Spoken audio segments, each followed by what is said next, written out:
எல்லாத்துக்கும் வணக்கம். அனைத்து பத்திரிகை தொலைக்காட்சி ஊடக நண்பர்கள் யாருக்கும் வந்ததுக்கு ரொம்ப நன்றி. உங்களுடைய சப்போர்ட் நிச்சயமா இந்த படத்துக்கு தேவை. ஏன்னா இந்த மாதிரி சின்ன படங்களுக்கு, கண்டென்ட் ஓரியன்ட் படங்களுக்கு நிச்சயமா நீங்க கடந்த காலங்களில் நல்ல வரவேற்பு கொடுத்துருக்கீங்க. ஸோ அந்த மாதிரியான வரவேற்பு கிடைக்கும்னு நான் நம்புறேன். எல்லாத்துக்கும் ரொம்ப நன்றி.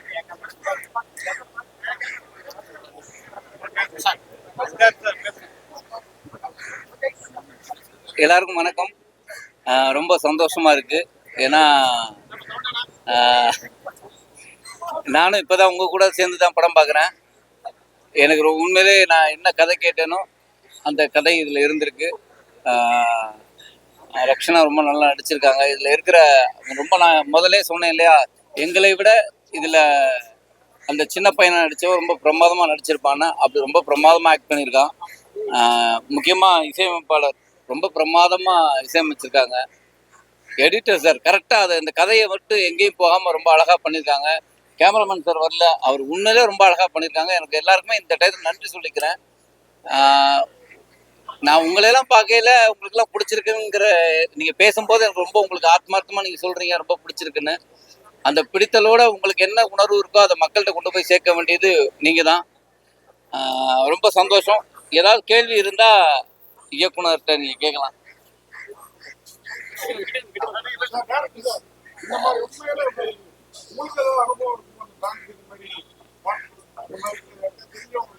சார், நான் என்னுடைய ஊர் வந்து ராணிப்பேட்டை பக்கத்தில் ஒரு வில்லேஜ் சார்.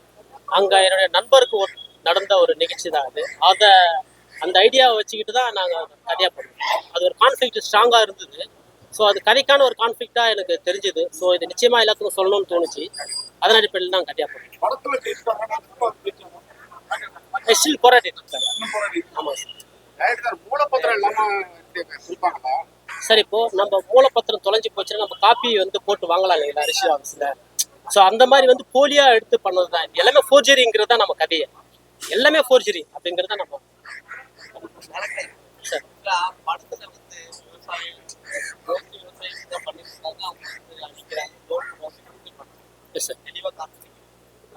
விவசாயி வாதாடலாம் அப்படின்ற ஒரு கான்செப்ட்.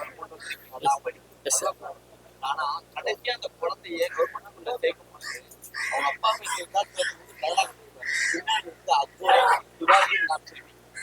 அம்பேத்கரை காட்ட மறந்துட்டீங்க சார். ஆக்சுவலா என்னன்னா அது எதுவும் பிளான் பண்ணதில்லை சார். நான் வந்து பாத்தீங்கன்னா முகலாயம் தான் போட்டுருக்கீங்க சார். என்னன்னா இல்லை, நான் ஒரு விஷயம் சொல்றேன். நாங்கள் வந்து அந்த லொக்கேஷன் வந்து திடீர்னு போய் எடுத்தோம். நாங்கள் எதுவுமே ப்ரீ பிளான் கிடையாது. அந்த ஸ்கூல் வந்து ஒரிஜினல் ஸ்கூல். அது அது யதார்த்தமாக இருந்தது ஆல்ரெடி. நாங்கள் எதுவுமே பிளான் பண்ணல. அங்கே இருந்த ஸ்டிக்ஸ் பேக்ரவுண்ட் எல்லாமே வந்து ஆல்ரெடி ஒட்டி இருந்தது. உண்மையான ஸ்கூல் அது. ஸோ அங்கே ஷூட் பண்ணோம். அந்த ஃப்ரேம் நல்லா இருக்கிறதுனால அந்த ஆங்கிள் ஃபிக்ஸ் பண்ணோம். நிச்சயமாக எந்த ஒரு டென்ஷனும் கிடையாது சார். ஸ்கூலு எல்லாமே ஓகே. ஆனா இங்க கல்வி கல்வி காமராஜர் போட்டோ கூட வைக்க மறந்துட்டீங்களே தான் சொல்ல வரேன் சார். பேர் தான் மிகப்பெரிய ஆட்கள். எல்லாருமே கல்வி வேணும்னு போறாங்க. அக்பர், சிவாஜி இவங்கெல்லாம் வந்து வரலாற்றுல இருக்காங்க. கல்வி மிக முக்கியம். அடுத்த தலைமுறைக்கு கடத்த போறோம்னு சொல்லுவாங்க. அது எவ்வளவு முக்கியமான இடமா இருக்கு. அந்த இடத்துல மிஸ் பண்ணிட்டோம்னு சொல்லுங்க சார். நிச்சயமா அது வந்து எங்க ஆர்ட் டைரக்டரோ நாங்களோ பிளான் பண்ணதில்ல. ஒரிஜினல் ஸ்கூல்ல ஒட்டி இருந்தது ஆல்ரெடி. அந்த இடத்த நாங்க பயன்படுத்திக்கிட்டோம். நிஜமா நாங்க வந்து எந்த இன்டென்ஷனோட அதை பண்ணல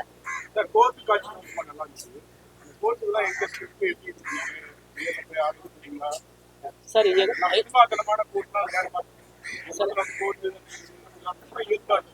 சார், என்னோட நண்பர்கள் சில பேர் வக்கீலா இருக்காங்க. அவங்களோட சின்னதாக ஒரு டிஸ்கஷன் பண்ணோம். அவங்க கொடுத்த ஐடியா படி தான் ஆர்ட் டைரக்டர்கிட்ட சொல்லி பண்ணோம் சார்.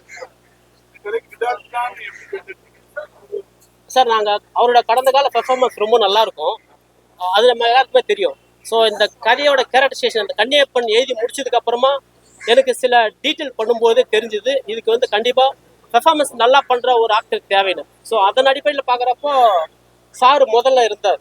ஸோ சாரை முயற்சி பண்ண அன்பழகன் தான் எனக்கு அறிமுகப்படுத்தி வச்சார். சார் கிடைச்சதுனால நாங்கள் அடுத்த ஆப்ஷனுக்கு போனோம் சார். ஏன்னா சரியான ஆப்ஷன் இருக்கு. இந்த மாதிரி கேஸ்ல கீழ்கோர்ட் இவ்வளவு பெரிய ஃப்ராட் பண்றவங்க கீழ்கோர்ட்டோட நின்ற மாட்டாங்க. அடுத்து விஜயே பாருங்க, சுப்ரீம் கோர்ட் போறாங்க. Yes sir, yes sir. நாங்க வந்து இதோட கதையை முடிச்சிட்டோம். அடுத்தது வந்து second part, third part part 2ல சின்ன பட்ஜெட் படம். Yes sir. பெரிய எஸ் சார். ஆனா சமீபத்துல இப்போ 2 நாள் முன்னாடி கூட ஒரு வெப் சீரிஸ் ஒன்று வந்துச்சு. Yes sir. அப்ப நல்லா எடுத்துருந்தீங்க கேட்டதுக்கு ஹீரோ தலையீடு இல்ல சார், ஒழுக்க தலையீடு இல்லைன்னு இந்த படத்துக்கு அந்த மாதிரியான தலையீடு அவங்கள நல்லா பாத்துக்கிறேன்னா சந்தோஷம் தான். சார் அதே மாதிரி இருந்ததா தலையீடு அந்த இல்லைங்க சார், எனக்கு முழு சுதந்திரம் கதையை எடுத்துக்கலாம். இல்லை சார், முழு சுதந்திரம் இருந்தது. கதை விஷயத்துல வந்து எனக்கு யாரோட தலையிடம் இல்லை. அது தயாரிப்பாளராகட்டும், நடிகர்களாகட்டும், மற்ற தொழில்நுட்ப கலைஞராகட்டும், யாரோட தலையிடம் இல்லை. நான் நினைச்சது எடுக்க முடிஞ்சது. அதுக்கு எல்லாத்துக்கும் நன்றி. எனக்கு அந்த ஃப்ரீடம் கொடுத்த அனைவருக்கும் நன்றி சார். ஒரு பிள்ளை இருக்கு. சொல்லுங்க சார், சொல்லுங்க சார். மதர் பத்திரை தாய் பத்திரை இல்லாத எதுவும் நடக்குது சார். அதான் தாய் பத்திரம் தொலைஞ்சிச்சுன்னா நம்ம காப்பி அப்ளிகேஷன் வாங்கணும் இல்லைங்களா? அது நம்ம வந்து சார் பதிவாள நடக்கிறது 10 வருஷத்துக்கு நடக்குது, இல்ல 3 வருஷம் நடக்குது. இல்ல சார், கம்ப்ளைண்ட் இல்ல சார், இவரோட பத்திரம் தொலைஞ்சு போகல. நான் பொதுவா ஜென்ரலா சொல்றேன். பொதுவாகவே ஒரு தாய் பத்திரம் தொலைஞ்சு போச்சுன்னா நம்ம வந்து காப்பி அப்ளிகேஷன் வாங்கலாம் இல்லைங்களா? கதைப்படி நான் சொல்றேன். இல்ல சார், இவரோட அப்ளிகேஷன் தொலைல, இவரோட பத்திரம் தொலைவே கிடையாது. இவரோட பத்திரம் தொலைல. இவரோட பத்திரத்தை போர்ஜரியா வேற ஒருத்தர் ரிஜிஸ்ட்ரேஷன் ஆபீஸ்ல இருந்து காப்பி அப்ளிகேஷன் எடுத்து, சார் அதுல வந்து மதர் பத்திரை அதான் சார் காப்பி அப்ளிகேஷன் எடுத்துக்கலாம் சார். தாய் பத்திரம் தொலைஞ்சு போனாவோ காணாம போனாவோ நம்ம வந்து ரிஜிஸ்ட்ரேஷன் ஆபீஸ்ல இருந்து அதோட காப்பி அப்ளிகேஷன் எடுக்க முடியும். இது எல்லாமே ஒரு பெரிய கார்பரேட் அவங்க பண்ண ஓஎல் ஸ்கேமு. அப்படி பண்ணும்போது அவங்க ஈஸியா எடுத்துக்கலாம். ஒன்னும் நடக்காது. பிள்ளைங்க சர்டிபிகேட் வேணுமா, அது வேணும், பட்டா வேணும், ஆதார் கார்டு வேணும், இவ்வளவு இந்த தான் நடக்கும். சும்மா இல்ல சார், நான் சொல்லுவேன் என்னன்னா, இப்போ ஒரு ஒரிஜினலா இப்போ என்னுடைய வீட்டு பத்திரம் தொலைஞ்சு போச்சுன்னா நான் வந்து தாய் பத்திரம் இல்லைனாலும் சரி காப்பி அப்ளிகேஷன் அப்ளை பண்ணி ரிஜிஸ்ட்ரேஷன் ஆப்ஷன் எடுக்க முடியும். இது ரியாலிட்டி. அப்படி இருக்கிறப்போ அந்த பர்டிகுலர் நபர் வந்து யாரு, பேங்க் மேனேஜர் தான் அந்த ஃப்ராட் எல்லாமே பண்றது. அவரு தான் வந்து அந்த லோனும் கொடுக்கறது.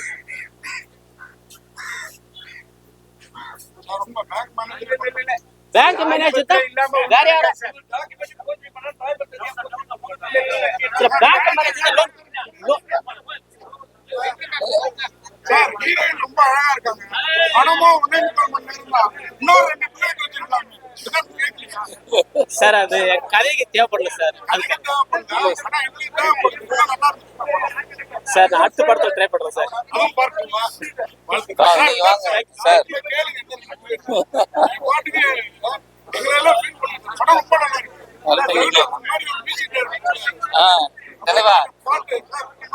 நன்றி நன்றி நன்றி. பரபரங்கிற மாதிரி நான் ஒரு சாங்க போட்டு கொடுங்க. அயோத்தி வந்து எப்படி ஒரு அவேர்னஸ் கிரியேட் பண்ணுச்சோ கண்டிப்பா இந்த படமும் ஒரு அவேர்னஸ் கிரியேட் பண்ணும். மக்கள்கிட்ட ஒரு சின்னதா ஒரு விழிப்புணர்வு ஏற்படுத்தும். கண்டிப்பா நன்றி நன்றி. எனக்கு பிடிக்கும். பார்ட் 2ல போட்டுருவோம். கண்டிப்பா கண்டிப்பா பண்ணிடுவோம்.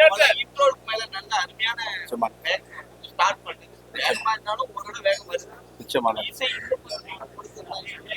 தூக்க முடியாது. என்னன்னா ஃபுல்லா டயலாக் போயிட்டு இருக்கு. டயலாக் ஓரியன்டா போயிட்டு இருக்கும் போது அதுக்கு மியூசிக் கொடுத்தோம்னா டயலாக் அடிவாகும். ஸோ அதனால அது மோஸ்ட்லி அதை அண்டர் பிளே தான் பண்ணியிருக்கோம். Okay okay okay okay okay okay try பண்றேன் ட்ரை பண்றேன்.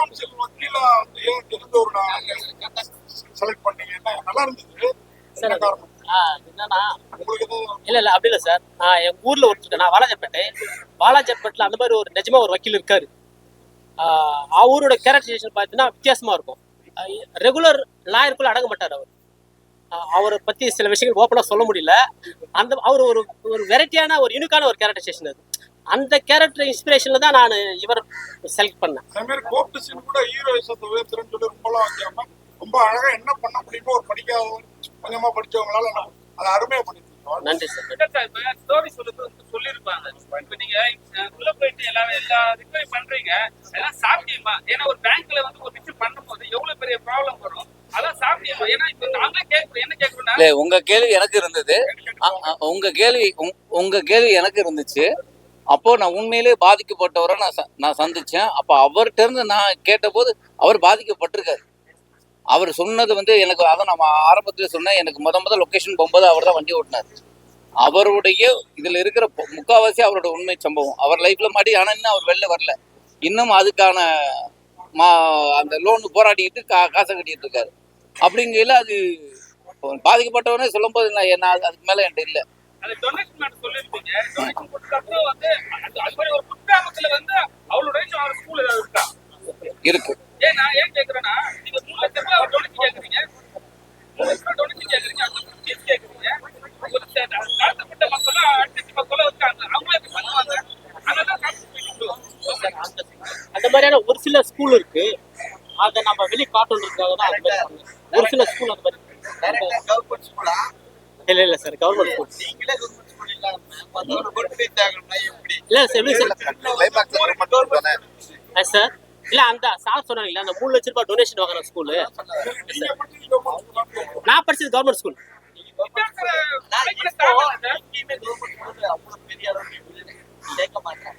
அந்த மாதிரி என் பசங்க சிபிஎஸ்சியோ இங்கிலீஷ் மீடியம் தாண்டி சிபிஎஸ்சி என்ன வருது கவர்மெண்ட் ஸ்கூல்ல சேருங்கன்றதுக்கான ஒரு விழிப்புணர்வு படம் வரீங்க சார். ஆக்சுவலாக என்னன்னா, கவர்மெண்ட் ஸ்கூல்ல எங்கேயும் வந்து பணம் டிமாண்ட் பண்றதோ இந்த மாதிரி வந்து அட்மிஷனுக்காக வந்து கோரிக்கை வைக்கிறதோ எதுவுமே கிடையாது. ஸோ அங்கே யார் வேணா படிக்கலான்ற ஒரு வசதி வாய்ப்பு தான் நம்மளுக்கு இருக்கு. இப்போ வந்து நல்லபடியாக தான் பண்ணிட்டு இருக்காங்க. எல்லாமே வந்து கவர்மெண்ட் ஸ்கூல் ரொம்ப நாளாக பண்ணிட்டு இருக்காங்க. ஸோ அது நம்மளுக்கு வந்து வெளியே காட்டணும் சொல்லணும் அப்படின்னு ஒரு இன்டென்ஷன், அதனால தான் அதையே சொல்லியிருக்கோம்.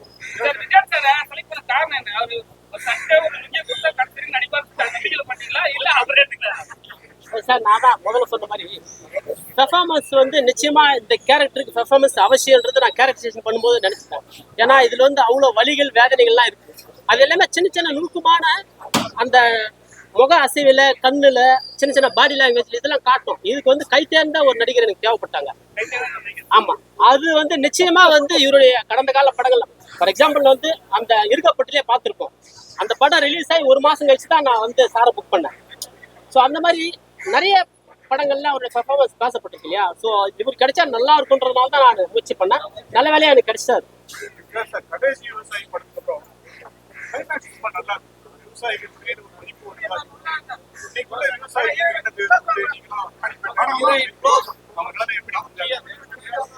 புரியல.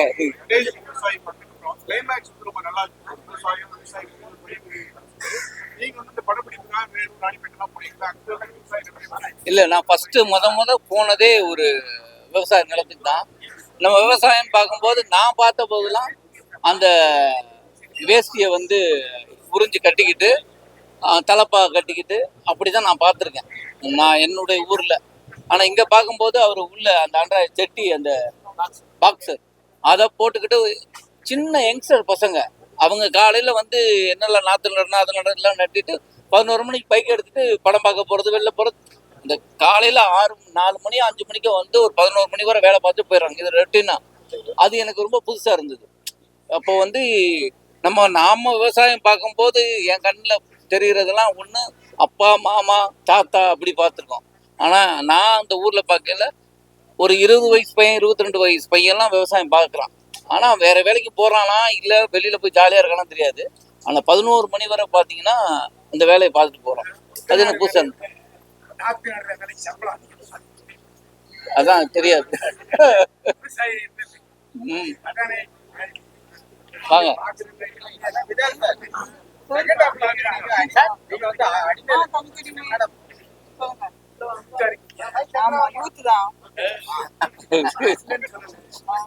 குழந்தைக்கு தாயா நடிக்கிற அந்த படத்துல அடுத்த படத்துல போன படத்துல தாயா இருந்தீங்களே என்னம்மா அப்படின்னு கேட்க மாட்டாருன்னு இல்ல, நான் அடுத்த படம் பண்ணிட்டேன். அது ரிலீஸ் ஆகும்போது உங்களுக்கு தெரியும். ஆனா அந்த டைரக்டர் இது வரைக்கும் கேட்டது இல்ல.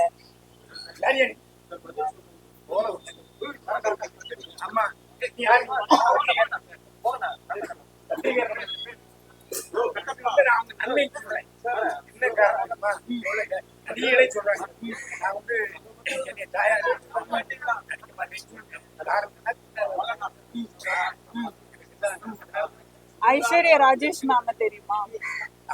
தெரியுமா? அவங்களோட ஹீரோயின் சான்சஸ் இல்ல தெரியுமா? அவங்களோட முதல் படம் அவங்க எதுல பண்ணாங்க தெரியுமா?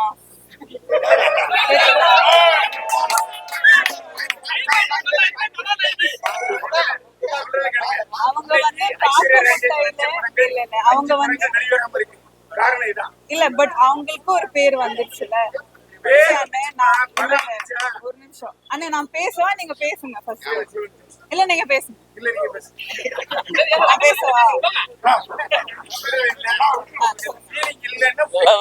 இல்லண்ணே, என்னன்னா இது வந்து இங்க இருக்கிற நீங்க வச்ச ஒரு ஸ்டீரியோ டைப் தான் எனக்கு தெரியுது.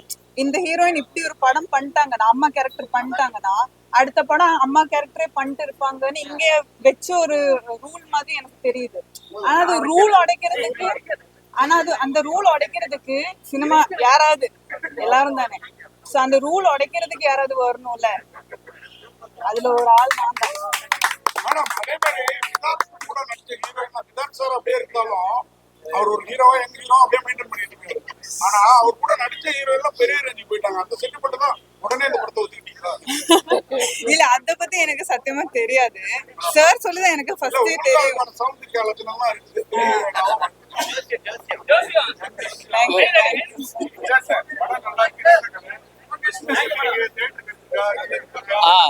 கிட்டத்தட்ட அது எங்க தலைவர் தான் சொல்லணும்.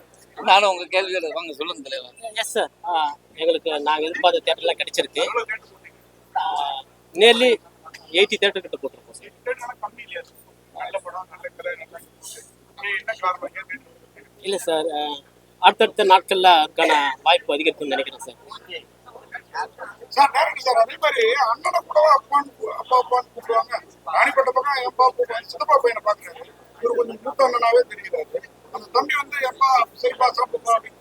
அது சார் எங்க ஊர் பக்கம் என்னன்னா, வயசுல சின்னவா இருந்தாலும் கொஞ்சம் ஏப்பா வாப்பா வந்து இவர் அண்ணன்ல ஏன் அப்பா அப்பான்னு சித்தப்பா இவரு ஓ வயசுல என்ன பெரிய வித்தியாசம் இருக்கப்போ அந்த மாதிரி கூப்பிடும். நான் எங்க பெரியப்பா புள்ள, அவருக்கு வந்து 65 வயசு ஆகுது. ஆனா அவர் வாப்பா பாப்பா வந்தப்ப அதில் நடிச்சிருப்பாரு ஒருத்தர், அவர் எங்க பெரியப்பா புள்ள. அவர் கூப்பிடுறப்ப நான் பாப்பா அப்படிதான் கூப்பிடுவேன். ஒண்ணும் இல்ல, இது வந்து ஒரு சின்ன குழந்தைய ஹேண்டில் பண்றது பெரிய விஷயம். அம்மா வந்து ரொம்ப கஷ்டப்படுறாங்க. நீங்க வந்து அந்த குழந்தைய ஹேண்டில் பண்ணும்போது ஏதாவது பிராக்டிஸ் எடுத்தீங்களா? இல்ல உங்க சைட்ல இருந்து டேரக்டர் சொன்னாங்களா? அது ஆக்சுவலி வந்து குழந்தை வந்து டைரக்டரோட பையன். ஸோ நான் வந்து ப்ராக்டிஸ் எதுவுமே எடுக்கல. ஃபர்ஸ்ட் முதல் நாள் அவனே சாரே வந்து சொன்னாங்க இந்த மாதிரி ரொம்ப ஷை தான், பொண்ணுங்க கிட்ட எல்லாம் போய் பேச மாட்டாங்கன்னு. அப்போ நான் வந்து சார் கிட்ட கேட்டேன், சார் நான் எப்படி சார் பண்றது? இல்ல 2 நாளுக்கு அட்ஜஸ்ட் ஆயிடும்னு சொன்னாங்க. அப்படியே அட்ஜஸ்ட் ஆயிட்டோம். டேரக்டர் குழந்தையனால ஆமா. நன்றி, ரொம்ப நன்றி. மறுபடியும் எல்லாத்துக்கும் நான் நன்றி சொல்றேன். பத்திரிகை ஊடக நண்பர்கள் நிச்சயமா உங்களுடைய சப்போர்ட் எங்களுக்கு இருக்கணும்னு நான் ஸ்ட்ராங்கா நம்புறேன். எல்லாத்துக்கும் நன்றி.